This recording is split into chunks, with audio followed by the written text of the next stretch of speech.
While Mises was developing a business, integrating microeconomics with money and developing a business cycle theory, he was also doing something else. I mean, doing many other things at the same time. Socialism was coming in after World War I. As a result of World War I, socialism began to sweep Europe.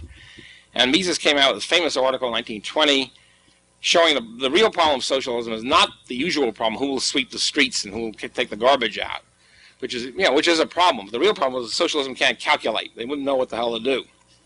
The Central Planning Board wouldn't know what to produce where, and where to set up a steel plant. Should it be in Novosibirsk or in Omsk or whatever? There's no rational guideline to plan. Therefore, the whole thing is, would just be a total failure. And Mises started a great debate in the socialist thought about whether or not governments or central socialism can calculate.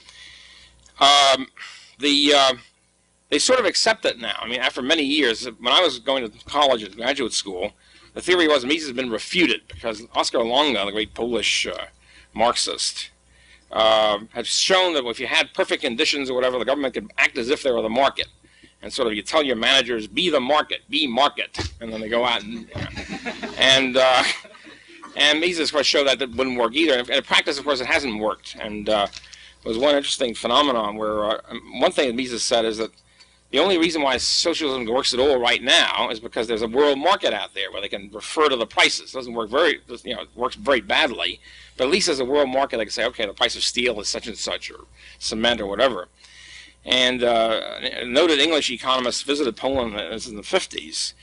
He asked the Polish economist. That's at the time when central planning had hit its stride, and the Polish communist economist admitted that they refer to the world market. That's how they can do anything. And so this economist said, well, look, if socialism takes over the whole world, which you're presumably in favor of, what would you do then when there is no market left? He said, well, we'll have to cross that bridge when we come to it. I got a great answer. Anyway, so Mises showed in the early 1920s that socialism can't calculate, and that's what converted Hayek, by the way. Hayek had been a socialist before that, read the book, and he was converted to free market.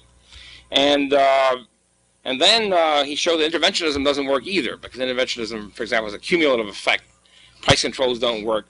Taxes cripple savings and investment, etc. And each intervention sets the conditions up for another intervention to try to cure that, and that doesn't cure that, but creates conditions for more intervention, etc., until you wind up with socialism, which doesn't work either.